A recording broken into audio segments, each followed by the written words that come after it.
Arinal Junaidi membuka rapat koordinasi penanganan jalan atau jembatan di Provinsi Lampung di Hotel Golden Tulip, Kamis 4 Mei 2023.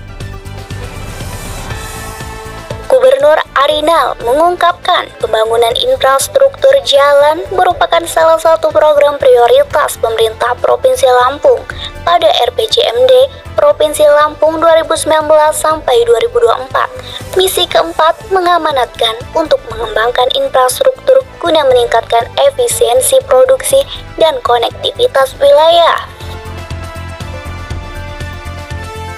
Misi ini pun didukung 33 agenda kerja utama melalui program infrastruktur Lampung Berjaya, termasuk di dalamnya sektor infrastruktur jalan harus terus dibenahi dan ditingkatkan. Mengingat pembangunan infrastruktur jalan merupakan salah satu sarana yang paling mendasar untuk menunjang kelancaran distribusi barang di tingkat masyarakat. Provinsi Lampung memiliki banyak potensi sumber daya alam cukup melimpah yang belum dikembangkan secara optimal karena kendala konektivitas. Tidak hanya komoditas pertanian, perkebunan, dan peternakan yang menjadi produk unggulan di tingkat nasional, tetapi juga keindahan alam, baik berupa pegunungan ataupun hamparan pantai, terutama di kawasan Teluk Lampung cukup berpotensi menjadi salah satu tujuan wisata unggulan di Indonesia.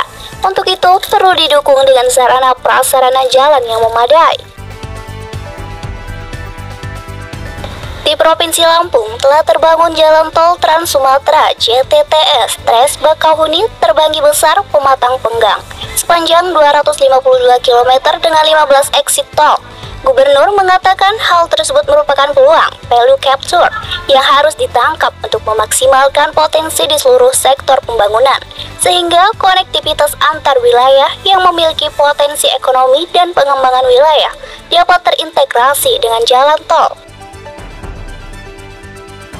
Pada Rabu tanggal 3 Mei 2023 telah dilaksanakan rapat teknis penanganan jalan dan jembatan di Provinsi Lampung.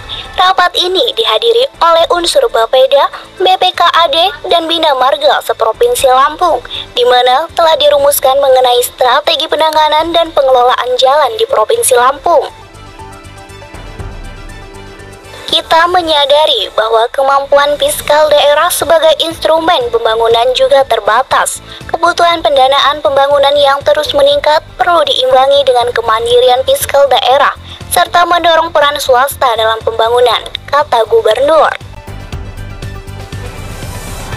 Dalam hal penanganan jalan, pemerintah Provinsi Lampung juga bersinergi dengan pihak swasta melalui program CSR sebagaimana tertuang dalam Peraturan Gubernur Lampung Nomor 30 Tahun 2011 tentang Pedoman Pengelolaan CSR atau PKBL di Provinsi Lampung. Dalam kesempatan tersebut, Gubernur juga berpesan agar seluruh bupati, wali kota, dan organisasi perangkat daerah di bawahnya untuk lebih intensif lagi mempublikasikan, mengkomunikasikan, dan mengedukasi masyarakat tentang kinerja pemerintah hari per hari, terutama melalui media sosial.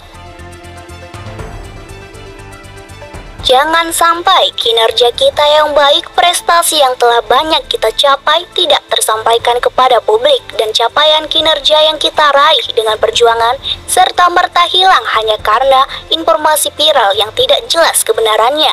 Bupati, wali kota, serta OPD di bawahnya harus terjun ke masyarakat dan menyampaikan informasi kepada publik dengan sebaik-baiknya, ucap Gubernur. Di akhir sambutannya, Gubernur berharap agar rapat koordinasi ini dapat memberikan masukan terhadap pemerintah kabupaten, pemerintah provinsi, dan pemerintah pusat dalam penentuan arah kebijakan pada sektor infrastruktur jalan. Di akhir sambutannya, Gubernur berharap agar rapat koordinasi ini dapat memberikan masukan terhadap pemerintah kabupaten, pemerintah provinsi, dan pemerintah pusat dalam penentuan arah kebijakan pada sektor infrastruktur jalan. Inspektur Jenderal Kemendagri Komjenpol Tom Sitohir Balau mengharapkan agar terjadi perubahan yang signifikan di bidang infrastruktur di Provinsi Lampung. Menurut Tom Sitohir, hal tersebut dapat tercapai melalui sinergi antar provinsi, kota, dan kabupaten. Tom Sitohir juga mengajak seluruh pihak untuk mereview kembali perencanaan yang telah dibuat, telah memenuhi target persyaratan terkait anggaran infrastruktur. Direktur Jenderal Bina Keuangan Daerah Kemendagri Agus Paltoni menjelaskan kehadiran jajaran Kemendagri di Provinsi Lampung adalah untuk memberikan fasilitasi dan pendampingan terkait permasalahan infrastruktur. Hal tersebut sesuai dengan tugas Kemendagri, yaitu melakukan pembinaan terhadap daerah. Sekda dan Kepala OPD terkait dari provinsi dan kabupaten kota membahas secara teknis, mengumpulkan data, kemudian menyatukan langkah sehingga dari data-data tersebut bisa ditentukan langkah-langkah selanjutnya, termasuk di dalamnya perubahan anggaran untuk keperluan infrastruktur tersebut, kata Agus Paltoni. Agus Paltoni juga menjelaskan bahwa pemerintah daerah secara bertahap harus menganggarkan 40% anggaran APBD-nya sampai 2027 untuk infrastruktur. Tapi apabila tahun ini bisa 40% untuk infrastruktur, ya lebih bagus lagi, kata Agus Paltoni.